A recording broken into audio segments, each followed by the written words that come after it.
Hello and welcome to the Green Profit Academy Pros podcast. This show digs into the challenges in growing a lawn care and landscape business while maximizing your profit. I'm Christeen Era. And I'm Steve Bousquet. We are the green industry experts in profit, growth, and leadership. Hello, Christeen. How are you today? I am good. I'm busy, but I am good. How are you doing? I'm good. It's middle of summer. Actually, it's the very beginning of August. So, we're still have the nice hot days, hot, humid days of New England. So it's really good. I just got back from a Clifton Strength team training that went really well. Had a lot of good results and a lot of good feedback. So I'm pretty excited about that. Today, we have a really great topic. You brought this up. You've been running into it. And we've discovered in the world of business, to everyone's surprise, change is unavoidable. And yet, many business owners find themselves clinging to the outdated versions of their old goals, fearing that letting go equates to failing. And that mindset can be a significant barrier to growth and innovation. Yeah, and I wanted to talk about this because I feel like it has been coming up is, embracing that concept of like letting go, and in coaching conversations, through questions and kind of discovery, it's like, well, tell me more about that, or what does that mean, or what is that serving for you? It was coming up that there was this idea of holding on to the vision that they created and the goals that they created when they started the business, that if they didn't finish that story or finish that journey, it was really associated with failure. And what I was seeing in that moment and talking with them is how much holding onto that narrative was holding them back from being able to move forward. And I look at it as there's so many opportunities that they could seize just by recognizing the growth in this journey versus, really digging into, I have to finish this because if I didn't, I failed. Yeah, it's pretty heavy. And I think, what I've run into, and we were talking about this earlier, is people see other people's business or they see other people's lives and they're like, that's what I want. That's my goal. But they don't realize that that person is in the middle of a shit show or a storm. They just see the good parts, or they see what they want to see. They don't see behind the curtain. So then they get to where that person is and they're like, this is hard. This sucks. The other person, they had it figured out. Why did it look so easy for them? And in reality, if they could have been in that person's shoes or in that person's head, they would have been, realizing that it was in the same place. So then they're like, I must have failed. Or, people have this idea of, I'm going to have this many crews and this much revenue. And they make that the goal, and they don't make I need this amount of money to have this lifestyle the goal. So they chase the top line, or they chase this vision that's not serving their lifestyle. Yeah, and the topic kind of came up when we were talking about this, and other conversation was, we'll look at other businesses, or we'll look at what other businesses have, and like you said, oh, I really want that, or I'm gonna create my business like that, or I want that, that goal or that vision in my business to achieve that. And what is being failed, to realize in that situation is you do not have the same strengths as that other person who built that business model or is serving their customers in that way, or is being unsuccessful or successful. So if you chase that, if someone chases that concept or that dream, it may not work out the same way, right? In some situations, it could be absolutely miserable for them because they're not working from their strengths. Or in other situations, maybe they're even better at it because that concept serves, their strengths so much better than the other person. Right. It could be very limited. So if they are trying to be that company that, they want to have X amount of customers, or maybe they're not sales orientated, or they're not people focused. Maybe they're more, task orientated, and they're trying to do certain things and they can't hire the people, the other thing is, and we've seen this, having a really large company doesn't always mean that they're profitable, right? So you can have companies that are doing $3 million and a company that is doing $1 million, and the owner's actually taking more home in $1 million company than the $3 million company, because the guy doing, or the person doing 3 million, it's so disorganized, so dysfunctional, and they don't know how to estimate, they don't know how to run the business, that the person who's running a really well-run $1 million business and is living a much better lifestyle with a higher income, but everyone sees, wow, look at all the trucks that $3 million company has, and all of the employees with the high turnover they just see the size, and that's the goal. Yeah. And so looking at why do we hold on to these old visions? Why do we hold on to these old goals? And what it will typically tie back to is that fear of failure. And there's several of us in this world that, we want to walk the talk. So if we say we're going to do something, we will almost die on that hill to do it. And I know I'm one of those people where I'm like, if I say I'm going to do this, man, I will do everything. Like, I will crawl through glass to make sure that is done, because I'm so committed, and I have that responsibility, strength in my top 5. And man, that could be wicked, right? To where we're like, oh, I'm going to commit to this. I'm going to do everything I can, even if it kills me. So one of the things that is associated with holding on to that old vision is that fear of failure. And really that concept of changing course, it's almost like admitting defeat. Like, oh, I didn't succeed. I wasn't good at that. I've shared this vision. I've talked about it. I've said what I was going to do with these people. And if I change course, they're going to know I didn't do that. And it can really affect not only, I think, the mindset of the business owner, but also have an impact on the team, right? Because you're going in a direction that really doesn't suit you anymore. But it also sucks up time and resources in a business when you're doing things that no longer serve your vision and your goals for your company. So, we start out, we have this goal, we have this vision in mind, we're going to do this thing, and then it's not working out. So we figure it out. I'll take lawn mowing crews, for example, right? We're going to run these lawn mowing crews and we're going to offer it at these prices, and it's not working out. We have high turnover, low profitability. So we just keep hiring people, or it just keeps, now it's year 5, it's year 6, and it's still not working out. We can't raise our prices because nobody will pay that. And we even add more clients, right? And I fell into this, more clients. That's what's going to solve it.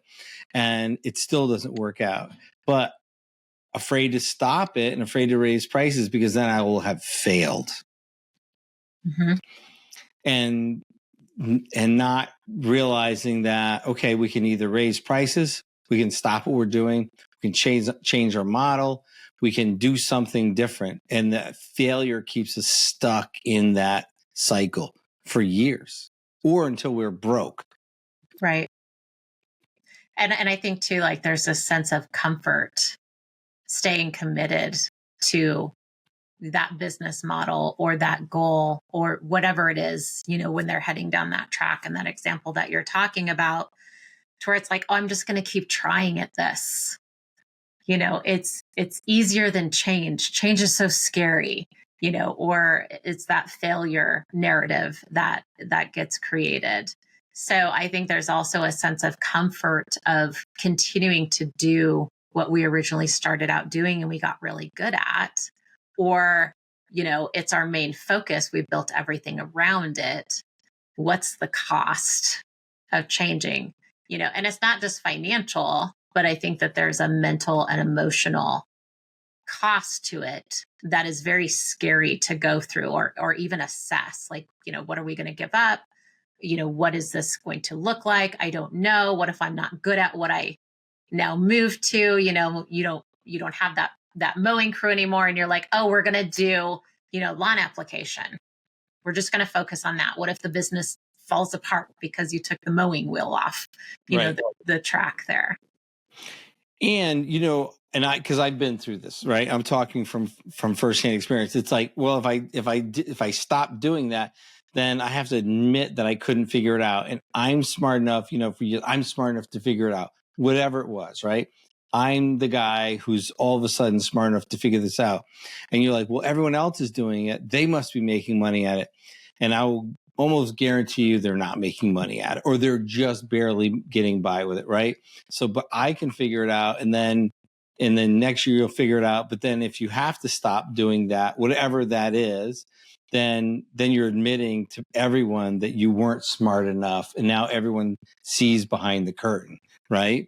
But really, you're way smarter if you just stop doing it. But it's a blow to the ego, and then like, wow, you did that for a long time before you figured that out. Yes, I did. Yeah. So I'm curious, that like, because you're saying you've been through this, Steve, and I know I think all entrepreneurs can come up with something that they committed to and they didn't want to move away from it.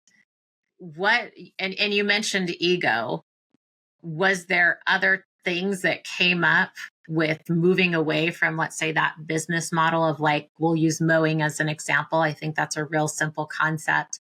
To where in your business, what were some of the things that you were thinking of when you're going, oh, this mowing isn't working, and what else am I going to do? So what were some of those conversations you had with yourself or your team?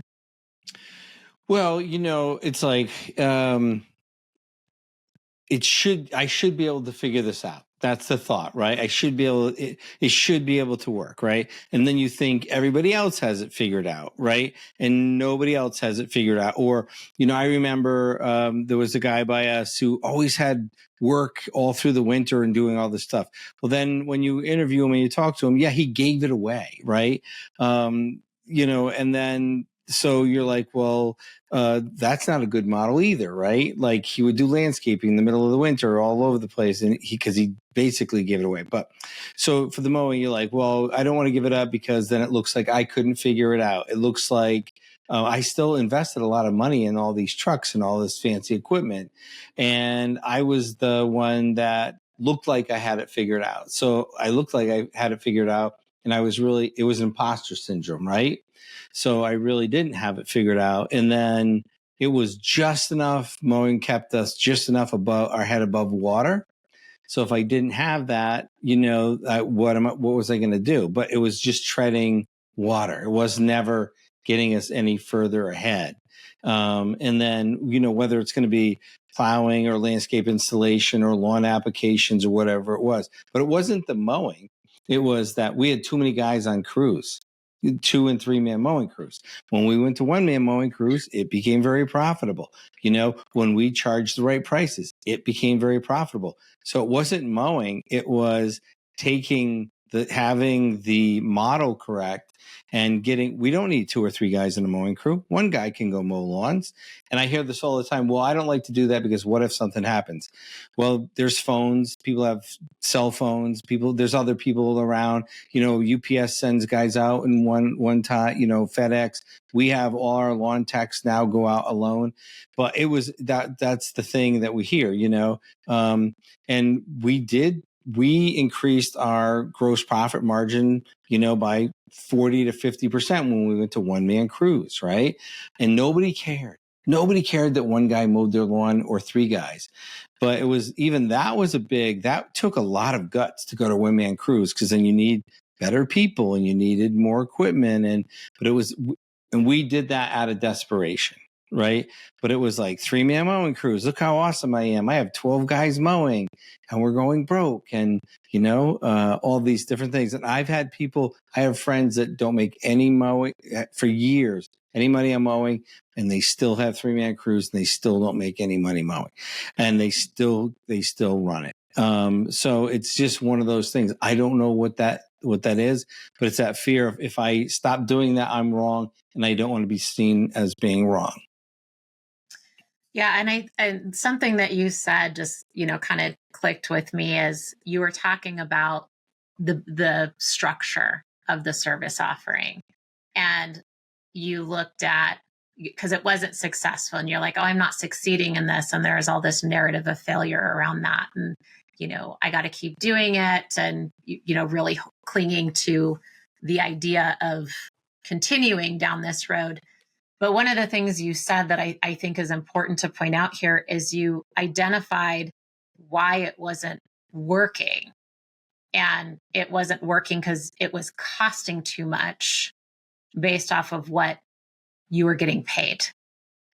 And being aware of that, and this is something that I see too a lot in businesses, is they're not connecting their operations and the cost of these operations with their revenue.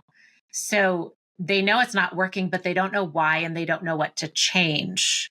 So one of the things that you changed here was, this is how much the operation needs to cost, which means 1-man crew, in order for us to keep this. So I think this is another way of, your vision can change or your goals can change. They can be successful if you have the right structure to support them, and being able to identify, why isn't it successful?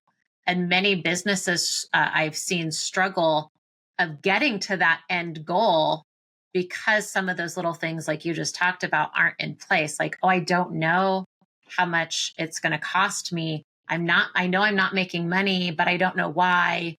What do I need? What 2 pieces do I need to put together here in order to find a workable solution to make it successful? And there's not that time, like we talked about, working on the business versus in the business.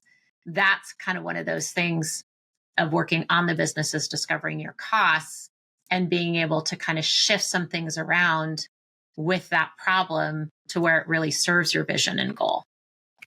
Yeah, and this mowing is just an example, right? But it was a vision of, there always had to be 2 or 3 guys. That was my vision. And it wasn't working out. We tried all different things to fix it. And it was change the model. That's what we had to change. Change the model. Change the input, right? That's what it was. And it wasn't failing. It was just changing the model. And it could be many different things, like profit first, right? We can either, like, where the owner has to make every decision, where every dollar goes every single week, every single pay period, every single time we write checks, or we can change the vision, change the model. And we have a system that does that, right? And that decides where the money goes, when it goes, and where it goes. So we didn't fail because we chose a system to manage the money, and we're not the ones deciding every dollar goes everywhere every week. We actually made a better choice by using a system.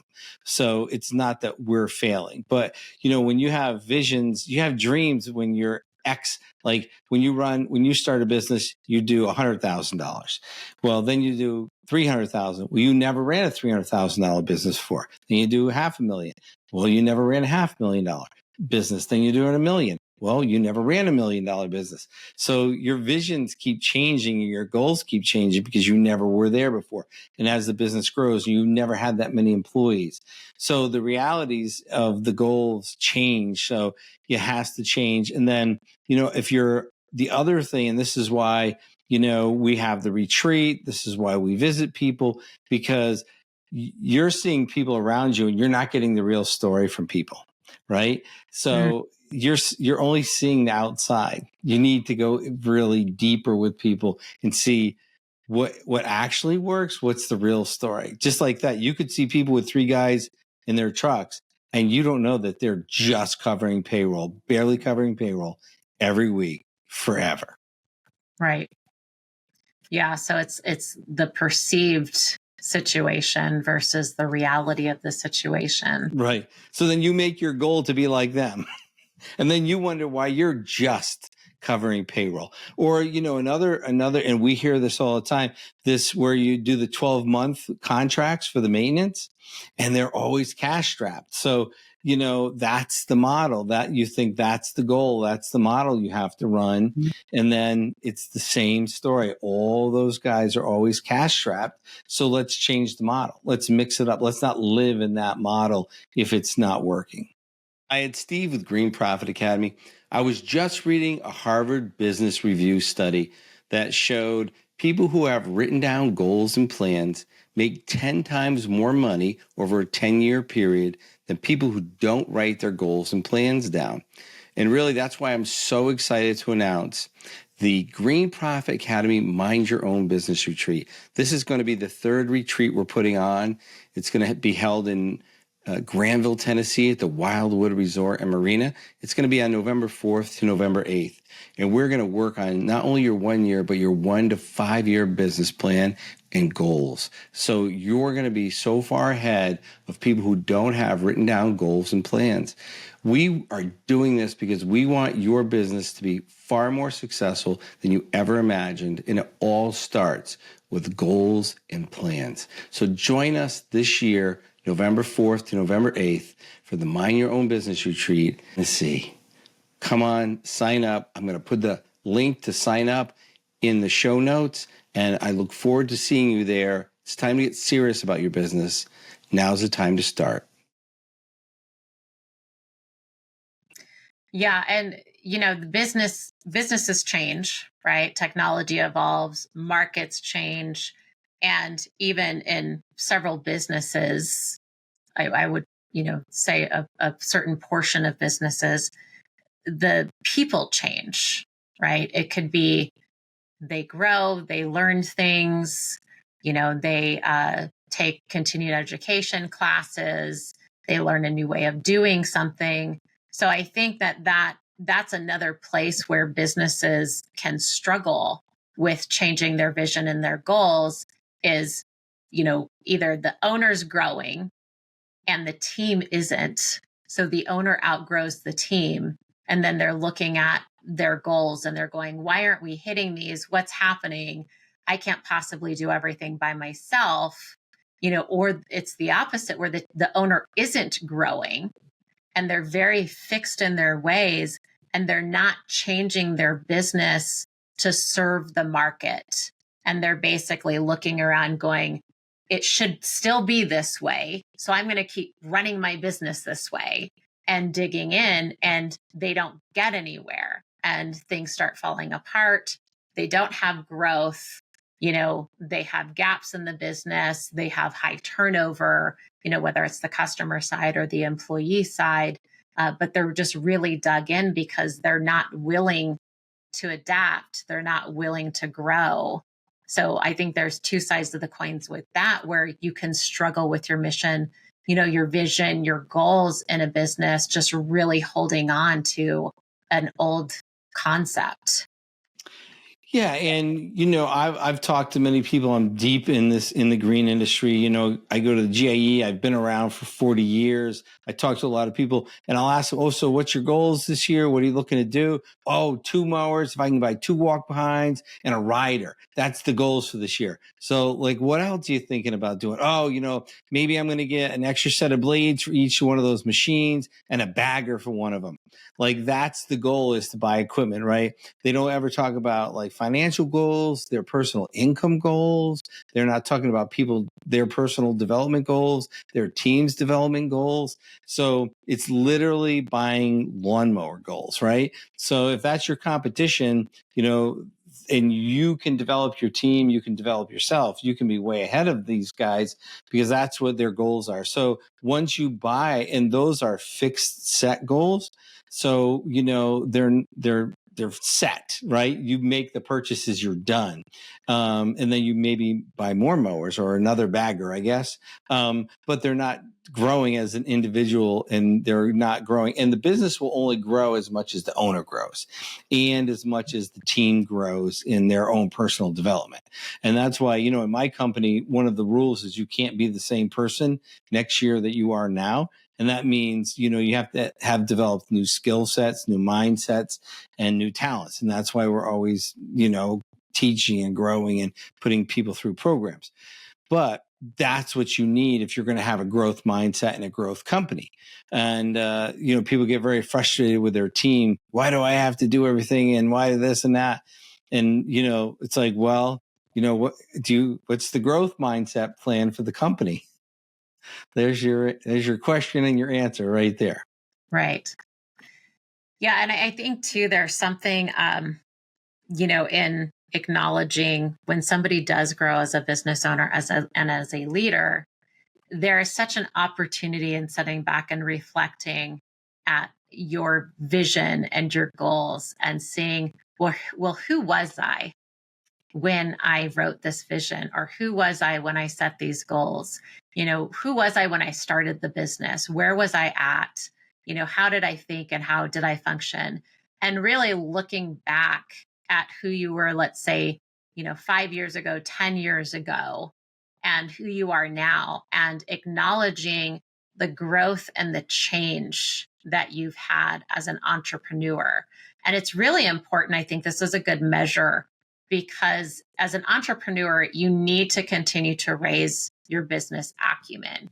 You need to understand more about business year after year, than you had done in prior years. And when I say business, I'm talking about the financial side, right? Your operations, your craft, like what services are you delivering? Who are you serving? Leadership, right? Are you a good leader?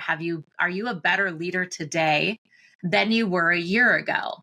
And really stepping back and acknowledging that growth as a business owner and an entrepreneur is really important, and looking at the vision and the goals and saying, does this still serve that business owner, that I am now versus who I was 10 years ago?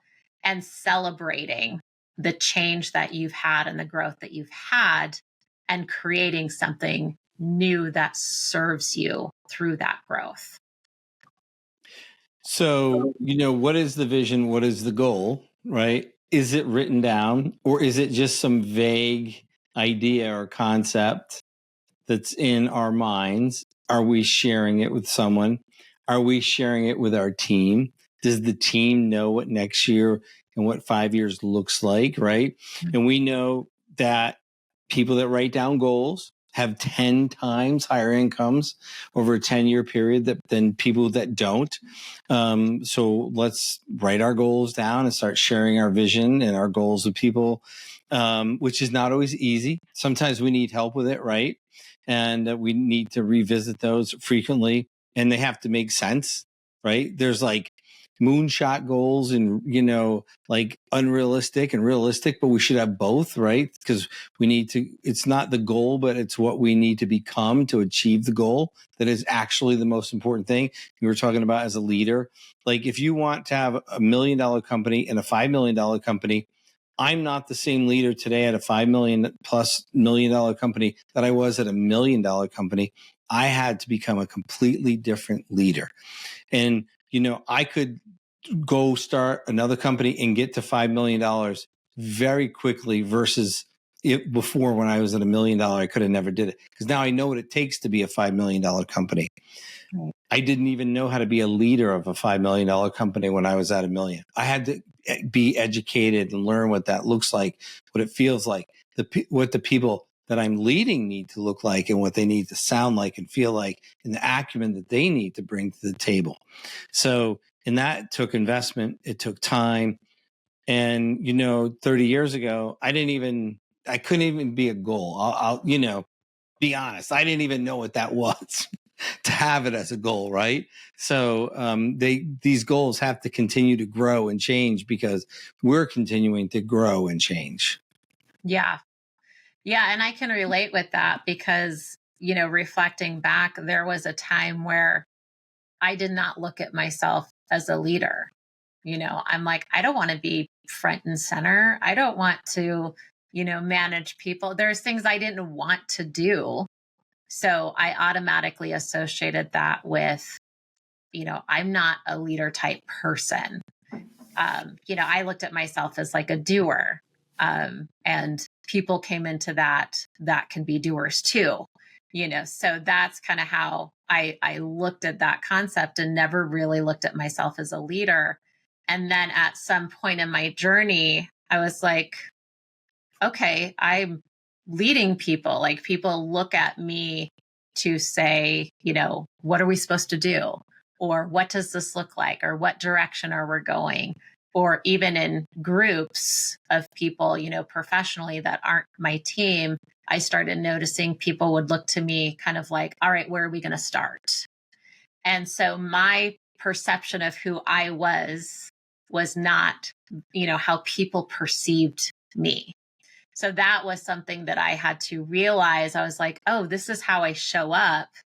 But in my mind, I wasn't showing up that way. I was like, yeah, I'm just going to, kind of kick back here and just kind of get things done. But really how I was showing up was in that leader, space. And so that was kind of a realization, just kind of accepting it, knowing it, going, oh, okay. It made it so much easier to be a leader and to get people, to help me with things, get things done. And know, like, what do I need to do? Like, how do I show up, and how are the things that I'm responsible for going to get done based off of that? So it's an awareness journey, I think, as an entrepreneur. It is. And leadership's not that easy. Like you don't walk around, there's not leaders everywhere at you don't go to the leadership supermarket, right? Most people don't want to be leaders. They might say they want to be a leader, but when they don't really want to step out in front of everyone and stand up, because leader is server, right? Leader is when, that's where the buck stops, right? That's where the responsibility. Most people don't want that level of responsibility. It's serving people. It's taking care of the mission and the people that serve that mission first, and the leader eats last, right? I'm in nonprofits. We have events. We're the last people to sit down and eat. We're the last people to get whatever. You always take care of your team first, right? And gladfully so, right? We do it with joy, always making sure that everyone is taken care of. Most people don't have that. And so people are not going around telling you to do that, right? So you need to have a group of people that are leaders that can say, hey, look, this is what leadership looks like. This is what it feels like. And you know what? You already have all the strengths you need to be that leader. And you don't need to have new strengths, but you need to learn how to take the strengths you already have and step into those strengths and use those strengths that are naturally showing up in your talent strengths to step into that and be the leader that you can be. Yeah. And I think that speaks to the team, right? Because I think leadership, there's this narrative of like, oh, it could be a very lonely place. And especially as a business owner. And I know all of, you and I have felt this way. And I'm sure all of our listeners that are listening now has felt this way about what I'm going to say. Being a business owner feels very lonely, almost like you're on an island and nobody knows what you're going through until you start connecting with other business owners. And then you're like, oh my gosh, I thought I was the only one, or I thought I was the only one that, employees drove me crazy, or that I hate hiring, or marketing isn't my thing, or, I'd rather just be working in the field. I can't stand the office stuff, or, like I'm having cash flow problems, or whatever all those things are that we experience as entrepreneurs. And, again, like leadership does not have to be lonely. We can develop our emerging leaders to fill that space. So you're not the only one who all the things that you said, they're making sure everybody's taken care of, right? The person who's eating last, like all of those things. And you and I both have developed a leadership team in our company, and we continue to develop them. And I would even say that they help us develop being better leaders, right? So it's a two-way relationship in the business with these people who are helping us lead the company. So leadership doesn't have to be lonely either. We can have other people that show up with the strengths we don't have. And that's, again, part of being a good leader, recognizing what strengths do I have? How do I show up? Who else do I need to kind of round this out and make it better? Yeah, exactly. And that's the thing. So, kind of where I was talking from before was that a lot of people are like, oh, I need this leadership skill and this leadership skill. And no, you really just need your leadership skills that you already have and step into those. It's so much easier and it's so much more authentic.